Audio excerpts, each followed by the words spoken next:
Pro wrestling thrives on scripted conflict. The bigger the conflict, the better the payoff.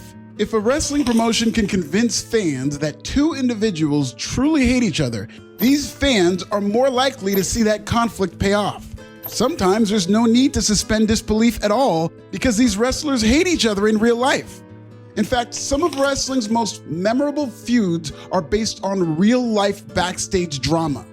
2025 was no different, but with the help of social media, wrestling feuds were able to transcend to rival promotions. Hell, they even transcended outside of wrestling locker rooms themselves. In addition to feuds among peers, some of the biggest feuds in the first half of 2025 were between people who never appear on camera together and rarely, if ever, even met. With the power of social media, the temperament of pro wrestlers, and let's face it, the magic of drugs and alcohol, tensions ran high in big 2025. And if the first 6 months was any indication, we probably haven't seen the biggest feud of the year. Not even close. Subscribe and anyway.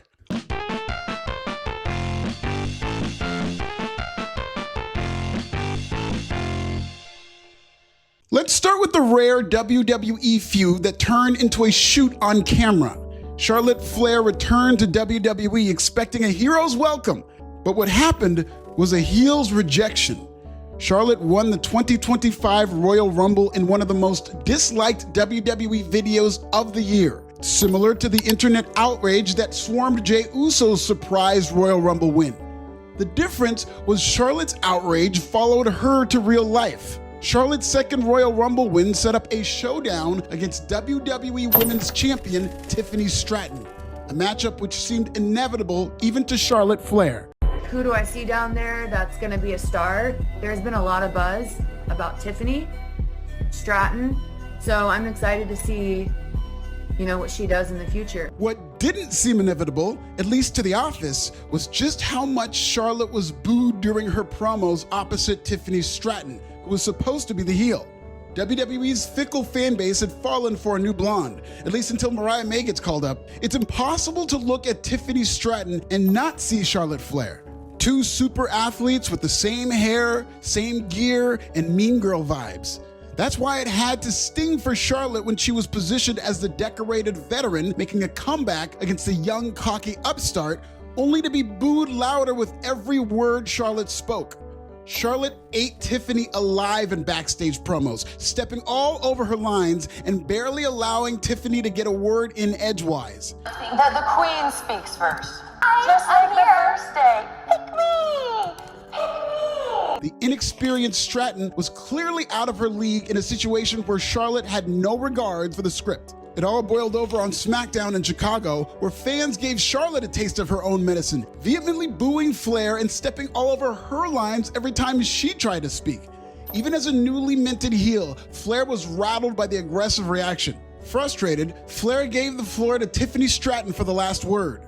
Stratton made the most of it by bringing up Charlotte's 3 divorces before sliding out of the ring, and Charlotte fired back with an unscripted line by asking, "Hey Tiffany, is that why Kaiser's in my DMs?" Charlotte Flair versus Tiffany Stratton really didn't have that much heat during the build-up.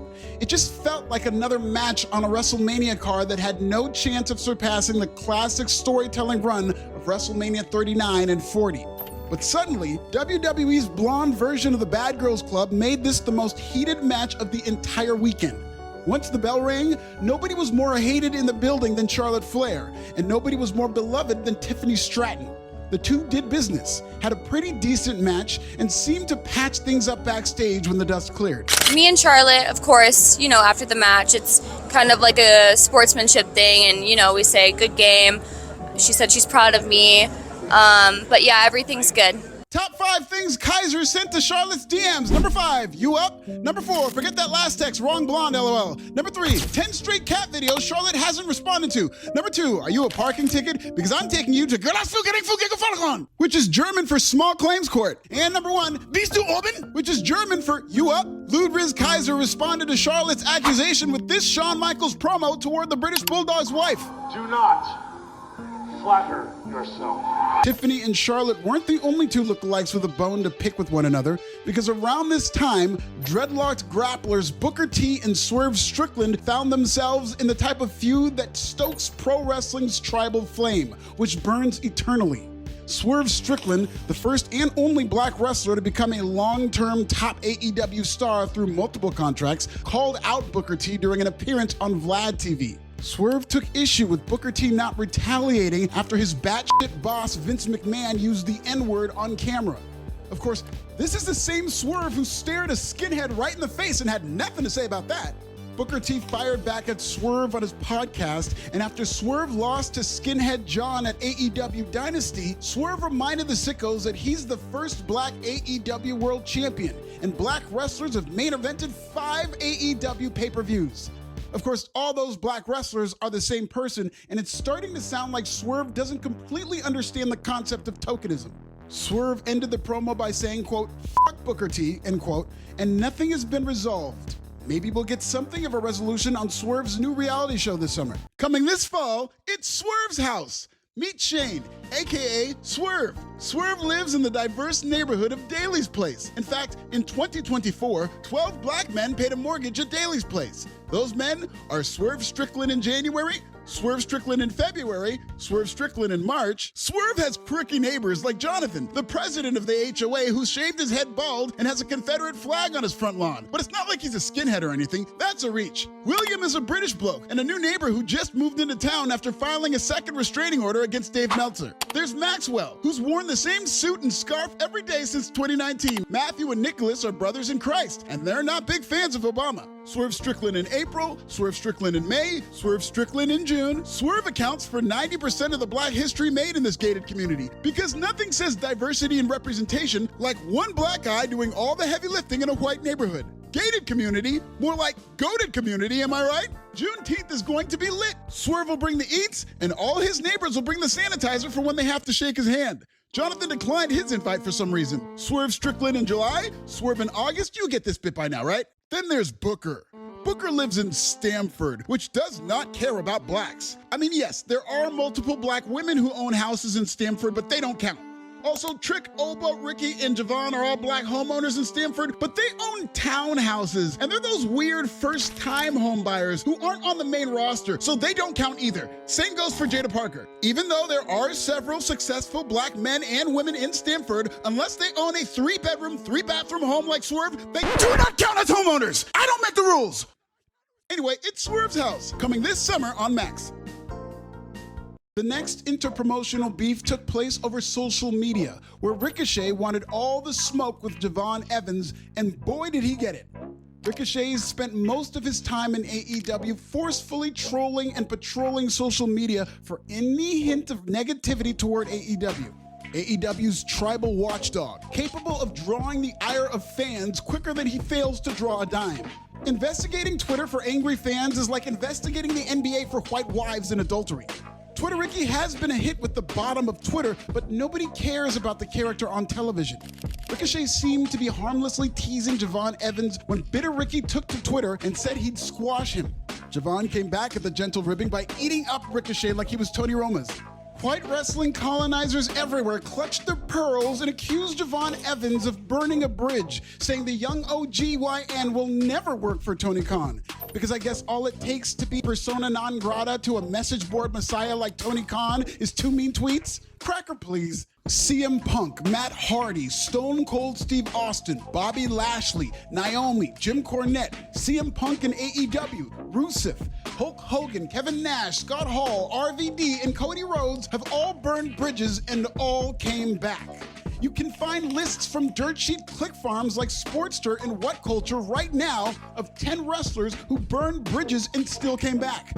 This is wrestling, where every bridge is flame retarded, so shut the fuck up. Somebody who refused to shut the fuck up is returning champion and friend of the show, Ricochet, who also had a one-sided beef with handsome African and king of black wrestling media, Alfred Kunawa. Twitter Ricky tried to earn brownie points, make your own booty jokes there, but he tried to earn brownie points by coming to Tony Khan's aid after I made fun of TK for cowering to an internet mob in the middle of AEW Dynamite. Trigger Ricky was big mad, calling me a cancer, but instead of staying on Twitter and arguing for free like some broke incel, I just made a bunch of fun and engaging content that raised awareness for how dope we are as a YouTube channel. And by we, I mean me and you, because you guys understood the assignment with some of these polls. Ricochet proved my point about Tony Khan's lack of authority by tweeting about an AEW plaintiff during an ongoing lawsuit before quickly deleting the tweet as it disappeared faster than a TV audience during his segments. It's clear that Ricochet messed with the wrong one, and now he's the consummate butt of Twitter and YouTube punchlines. Congratulations, Trigger Ricky. Kick, flick, show what it is, show me what it is. Get the fuck up the chopper, stay about the mix. Like damn. You gotta move, get out the way. I be bugging and thugging now, contemplating. Now pop to the chest, those Ricochet, I'ma get it by now, each and every way. Look, why she running? You in danger? Tie him up and hang her like a hanger. Threw a shot, I did it at an angle, crying on his knees, begging to his maker. After now, they caught him at the start. I'm clutching on my tight. Possibly the biggest feud of 2025, or at least the most consistent, is WWE versus AEW. The wrestling war that brings hypocrites out of every IWC freakazoid, depending on what side of the tribal bridge they live under. WWE versus AEW has manifested itself online, who cares, but also IRL. Most importantly, in the business aspect. WWE has signed away several AEW stars this year, including Ricky Saints, Penta, Rey Fenix, Rusev, and Mariah May. In late 2024, they signed away Stephanie Vaquer after her debut match in Audition Elite Wrestling against Mercedes Moné, and Vaquer is trending to be the biggest thing in women's wrestling this side of mommy. Most AEW free agents were pushed immediately and became huge stars by design. During WrestleMania week interviews, Nick Khan expressed interest in signing even more AEW free agents. WWE and AEW are even feuding over the territory of Mexico, with AEW partnering with CMLL while WWE acquired AAA. It's starting to sound like World War III in this bitch, but both partnerships have led to great shows. First with WWE's Worlds Collide in the Kia Forum, then with AEW Grand Slam Mexico in Arena Mexico. WWE has also counter-programmed AEW at every turn. Saturday night's main event aired during Double or Nothing weekend. NXT Battleground went head-to-head with Double or Nothing. All In Texas tried to get out of the way of WWE by airing early on a Sunday, and WWE responded by booking NXT's Great American Bash head-to-head and airing a full slate of shows that weekend, including Saturday night's main event featuring Goldberg versus Gunther and WWE Evolution. No fan base is quicker to feel sorry for billionaires than wrestling fans. Similar to the radical "We Want Vince" movement after Triple H fired R-Truth, AEW sickos are crying for billionaire Tony because he has to face a little more competition and work harder to sell more tickets. Poor Tony. That's the business. Those are the breaks. Get better. You will never hear me mourn for a nepo baby in wrestling armed with a TV deal and a trust fund. Tony Khan doesn't even sound all that bothered by WWE's tactics. In a recent fake AEW Double or Nothing fan fest disguised as a press conference, Khan had this to say about WWE's counter-programming. And I'd say it's the most consistent event head-to-head scheduling I've seen since Jim Crockett promotion. And I can tell you this will go a lot differently than that did, Mark. Thank you for asking. That's a spirit, Richie Rich. AEW is gaining a little momentum over WWE in Google searches. They're actually telling a solid long-term story with Heyman Adam Page as the Great White Hope, looking to dethrone Klansman Clan Bros as the Great White Skinhead. WWE's PR took a slight hit with the R-Truth fiasco, and who knows, maybe by the end of the year, AEW can capitalize with a whopping 700,000 viewers per week. Or as lying-ass Tony Khan would call it, 7 million viewers per week because AEW on cable is growing. It's not. What's your favorite feud of 2025 so far? What feuds do you see coming? Tell me in the comments!